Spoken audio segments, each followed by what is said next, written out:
Welcome back to Beyond Stats. We just finished Jazz blowing out the Memphis Grizzlies. There's a chance that is the 30th ranked team in the NBA. Yeah, they are right now, especially some of the guys they're missing. They're bad. Yeah, you can tell they know they're bad. They know they're not in games, and they hang their head quite quickly, Yes, especially when we came out shooting like we did. that's the thing is it was worse, looked worse than it really should have been because we couldn't miss in the We were first on half. fire. We are bottom half 3-point percentage on the season, and between like four guys, we were like 90% on in the first half from the 3-point line. I mean, Clarkson was on fire. Olynyk was on fire. Markkinen Markkinen was was on fire in the first half. unreal. Yeah. And I don't think we've talked about his shot. Last year, I thought his shot was very quick in his release. I think it's improved over the offseason. He seems to be getting more comfortable with understanding that he can just rise and shoot from the 3-point line and it's not going to get blocked. Kind of that Kevin Durant, just no understanding your length. Yeah. And for anybody that's played basketball and tried to shoot from the outside, it's super difficult to receive the pass and release the shot without dipping down. Yes. And it sounds kind of weird, but try it. It's super hard, especially at the speed of the game.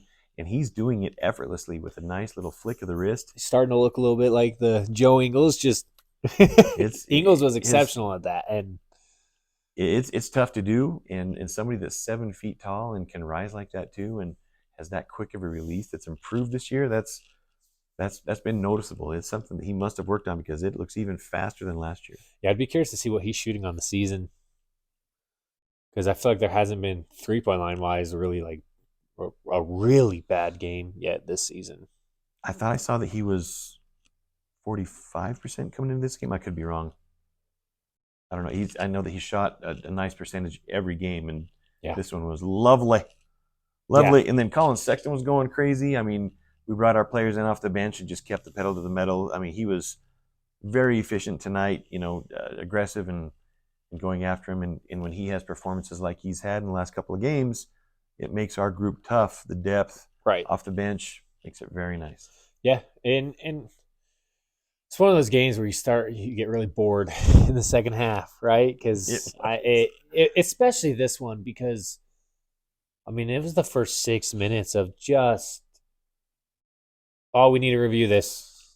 Oh, we need to review this. Let's sit here for another 10 minutes. There were several reviews in the start of the second half. The first 6 minutes of the third quarter where they were in the bonus like with 7 minutes left in the third quarter. It was rough. And so at that point, no one on any team is in any sort of rhythm. And it's just like, let's just go home at this point. I did enjoy a couple of nice alley-oops. The steal that Kelly Olynyk made to John Collins. Yes. Nice play. That is one Collins has no business at being an alley-oop. He threw it for him to catch Collins it and jumps then up in the air, catches it low, still has the hang time. That was freaking awesome. To raise it up and cram it. He is an exceptional athlete with great size. I mean, that's fun. And then Keontae George's steal, then transitioned, and you know that Chris Dunn's going to get that ball right back to him. Exactly. You knew it. And then I appreciate Markkinen throwing it, but tried to get Keontae killed. Oh, my goodness. That was a scary moment, and Keontae was almost lucky that he landed on the guy because he was gonna smack down. That was an interesting one. The way that he kind of landed on him and cushioned a lot of the blow, and it could have been ugly, man. So we're 5 games into the season now, right? Yeah. Our first 4 were against super tough teams. Yeah. And who knows exactly where those teams will end up now. I mean, our one win's against the Clippers, and they've just added Harden as a part of that trade that went down. Yeah. But it'll be interesting to see where our offensive and defensive averages come out once we've been out on the road for a little bit and we come back and we've had a chance to really look at it. Obviously, against a team tonight, we're going to look super efficient. I still feel that there are things that are truths about our team. We are a strong rebounding team.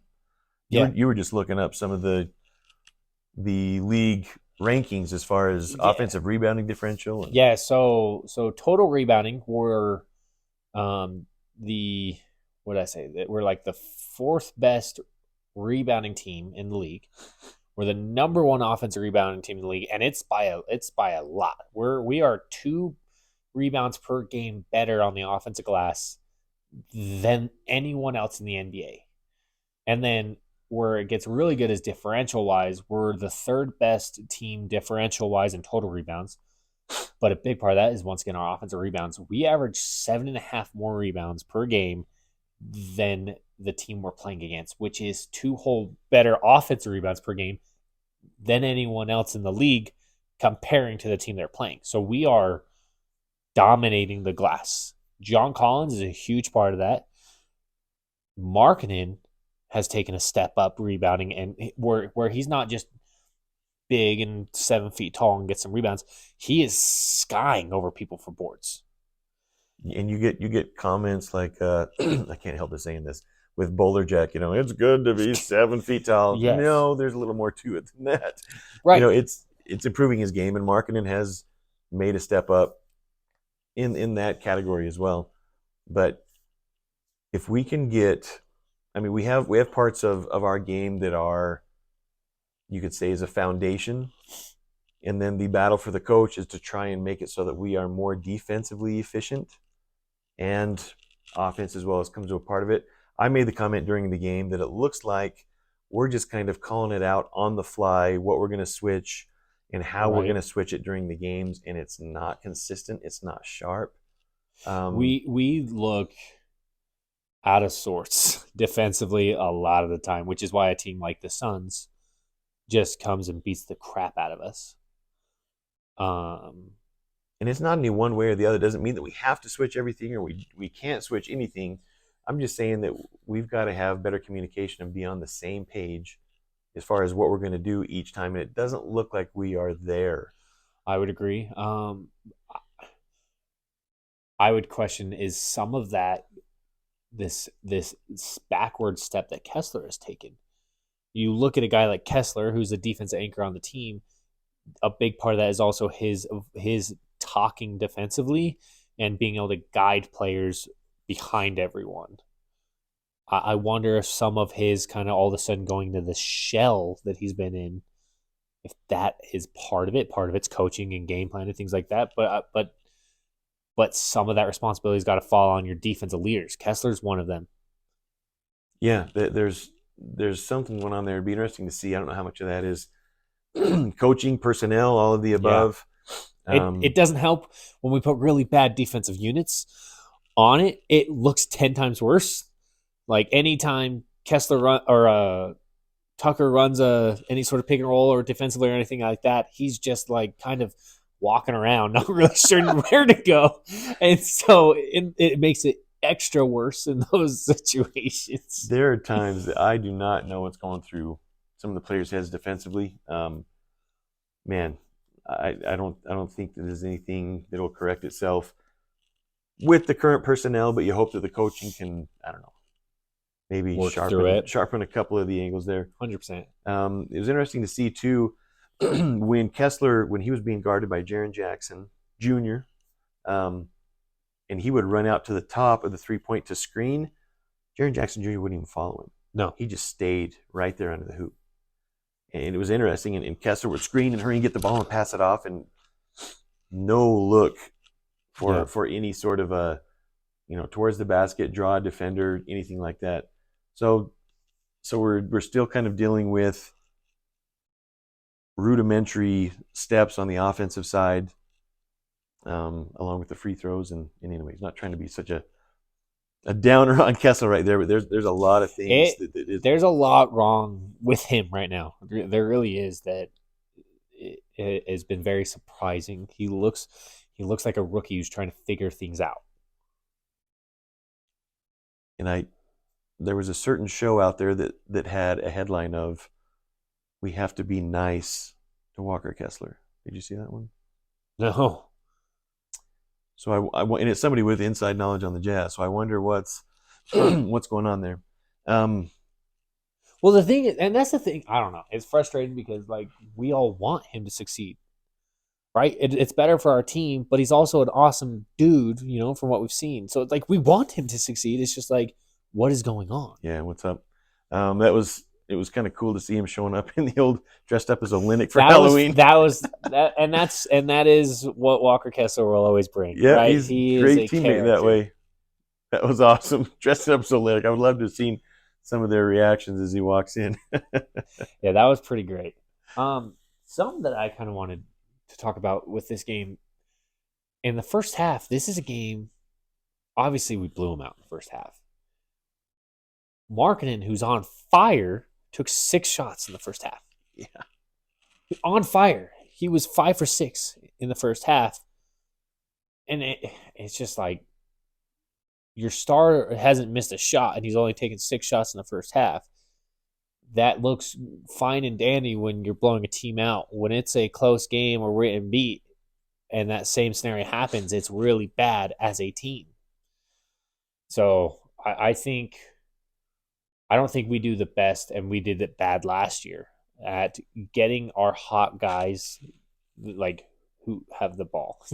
What did you say?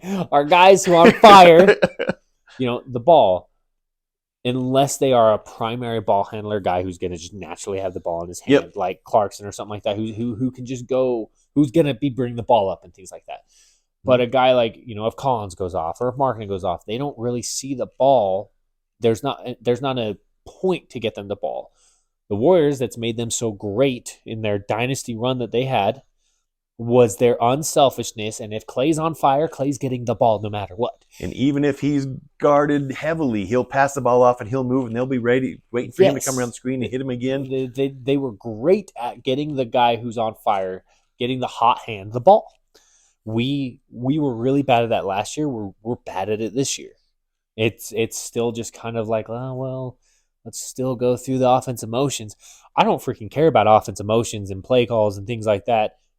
If a guy's on fire, just give him the ball. Exactly. You remember a few games ago when we were playing the Clippers, and Paul George ran off like 10 straight points. Yes. And who ended up D'ing Paul George up and stopping him?